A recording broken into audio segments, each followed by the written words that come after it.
Bismillahirrahmanirrahim. Assalamualaikum warahmatullahi wabarakatuh. Selamat pagi anak-anak di kelas 6. Hari ini kita berjumpa kembali dalam pembelajaran yang hari ini akan kita bahas adalah tentang makna proklamasi kemerdekaan, kemudian upaya mempertahankan kemerdekaan dan mengembangkan kehidupan kebangsaan. Dan selanjutnya kalian dapat menyajikan laporan. Hal lain yang terkait dengan pembelajaran hari ini adalah menganalisis cara makhluk hidup menyesuaikan diri dengan lingkungan, kemudian menyajikan karya tentang cara makhluk hidup yang menyesuaikan diri dengan lingkungan, yang dapat kalian cari melalui berbagai sumber. Proklamasi kemerdekaan Indonesia, tentu saja kalian sudah sama-sama mengetahui bahwa Indonesia merdeka pada tanggal 17 Agustus 1945 dengan berbagai perjuangan yang dilakukan, dengan berbagai usaha yang dilakukan, dengan banyak sekali mengorbankan hal-hal yang terkait dengan kehidupan yang ada di negara tercinta kita, negara Indonesia. Tentu saja kemerdekaan ini diraih dengan air mata, dengan keringat, darah, bahkan banyak nyawa yang melayang untuk merebut kemerdekaan Indonesia. Hal-hal yang terkait di awal kemerdekaan Indonesia, yang pertama adalah sebagai puncak perjuangan Indonesia. Setelah dijajah oleh bangsa Eropa dan bangsa Jepang, maka proklamasilah yang menandai bahwa Indonesia sudah merdeka dan terbebas dari belenggu penjajah dari Eropa ataupun Jepang. Kemudian yang kedua adalah pengakuan dari dunia luar. Betapa pentingnya pengakuan dari dunia luar yang terkenal dengan istilah de facto dan de jure, bahwa setelah Indonesia merdeka, pengakuan dari luar ini amat penting, karena jika sudah diakui bahwa Indonesia ini merdeka, maka tidak ada alasan untuk negara-negara lain datang dan kembali menjajah Indonesia. Yang ketiga adalah menaikkan martabat bangsa.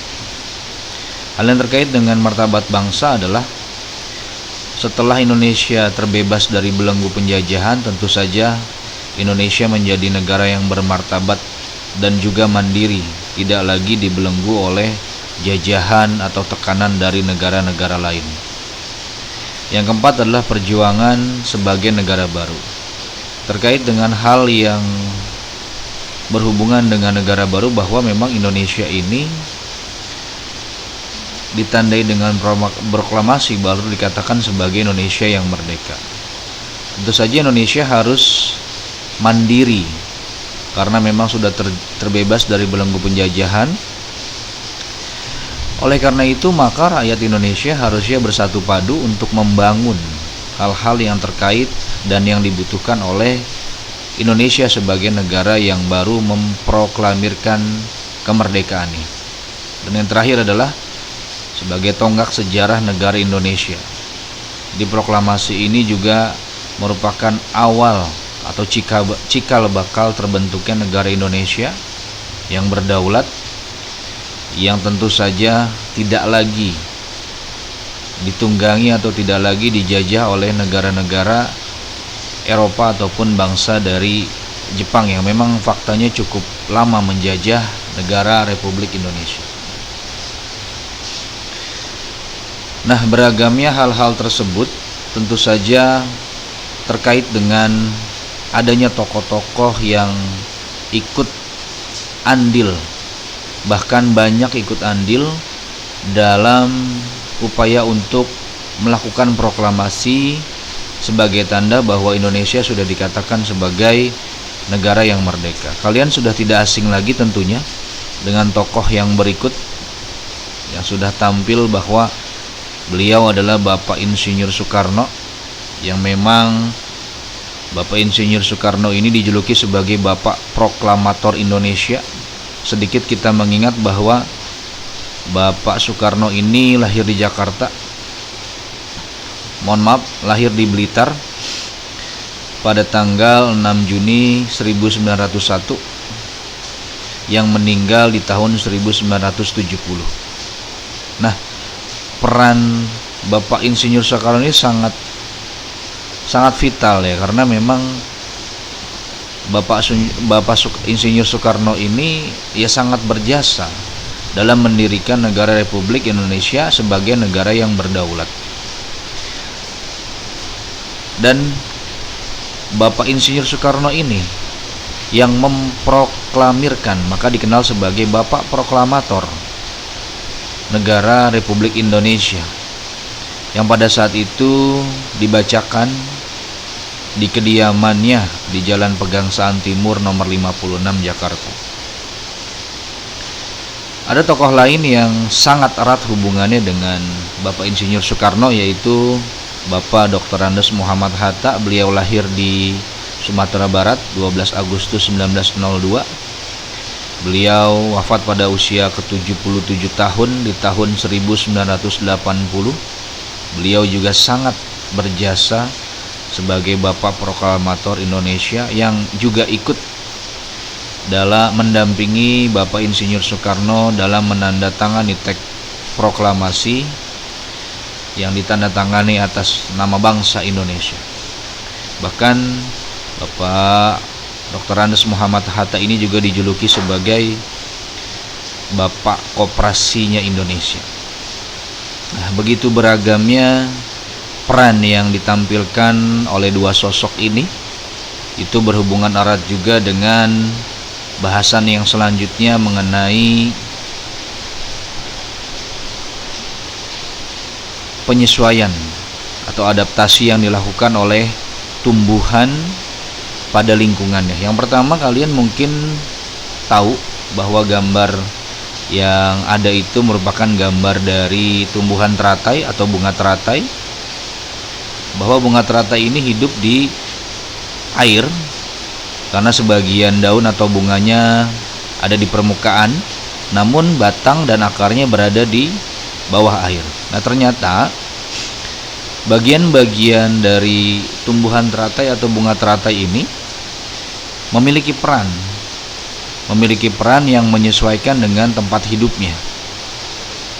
Contohnya adalah tangkai daunnya tumbuh menjalar sehingga daun teratai dapat mengapung di air. Kemudian daun teratai bentuknya bundar dan lebar, fungsinya adalah agar daun dapat menyerap cahaya sebanyak-banyaknya. Nah, ketika kita bayangkan bahwa bunga teratai ini hidup di atas permukaan air, kemudian batang dan akarnya menjulur ke bawah air, bagaimana dia bisa tetap mendapatkan pasokan oksigen? Ternyata batang dengan rongga di dalamnya atau batang dari bunga teratai ini memiliki rongga sehingga dapat membawa oksigen menuju ke akar. Itu salah satu bentuk adaptasi yang dilakukan oleh contoh yang pertama. Kemudian yang kedua, meskipun tumbuhan ini sudah jarang dilihat di sekitar tempat tinggal kita, tumbuhan ini dikenal dengan tumbuhan bambu atau pohon bambu. Nah, pohon bambu ini kalau kita ingat menjadi salah satu bahan pembuat layang-layang, umbul-umbul dan sebagainya. Nah, untuk mendapatkan pohon bambu ini ternyata kita akan kesulitan, karena memang pohon bambu ini memiliki ciri, dia memiliki bulu-bulu yang cukup tajam dan melekat kuat di bagian batang. Dan tentu saja bulu ini jika terkena tubuh manusia atau kulit manusia akan terasa sangat gatal. Itu contoh yang kedua mengenai adaptasi tumbuhan pada lingkungan. Kemudian ada hal yang terkait dengan istilah hidrofit, bahwa hidrofit ini adalah tumbuhan-tumbuhan yang salah satunya tadi teratai. Tumbuhan ini dikenal dengan tumbuhan yang sebagian tubuhnya ada di permukaan air dan akarnya berada di dalam air. Begitu juga batangnya. Nah, mereka tentu saja menyesuaikan tempat hidupnya untuk dapat tetap bertahan hidup, karena memang konsep adaptasi utamanya adalah tumbuhan ataupun makhluk hidup yang lain melakukan adaptasi utamanya untuk dapat bertahan hidup di lingkungannya. Kemudian yang selanjutnya ada istilah hygrofit. Kalau tadi hidrofit, ini pakai G, hygrofit. Dua contoh tanaman adalah tanaman pakis dan tanaman lumput. Nah, kalau kita ingat tanaman lumut ini memang erat hubungannya dengan tempat-tempat yang lembab. Lembab. Kemudian tubuhnya terdiri dari bagian akar, batang, dan daun. Nah, pada umumnya batangnya ini tidak tertampak karena terdapat di dalam tanah.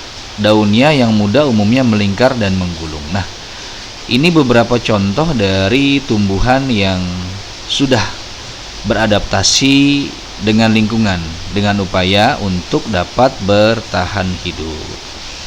Cukup sekian pertemuan kita kali ini. Kita akan lanjutkan dengan jenis-jenis atau tokoh-tokoh yang lain dalam upaya proklamasi kemerdekaan Indonesia. Kemudian juga ada dua jenis tumbuhan yang digolongkan sesuai dengan tempat hidupnya. Terima kasih. Bapak akhiri, wassalamualaikum warahmatullahi wabarakatuh.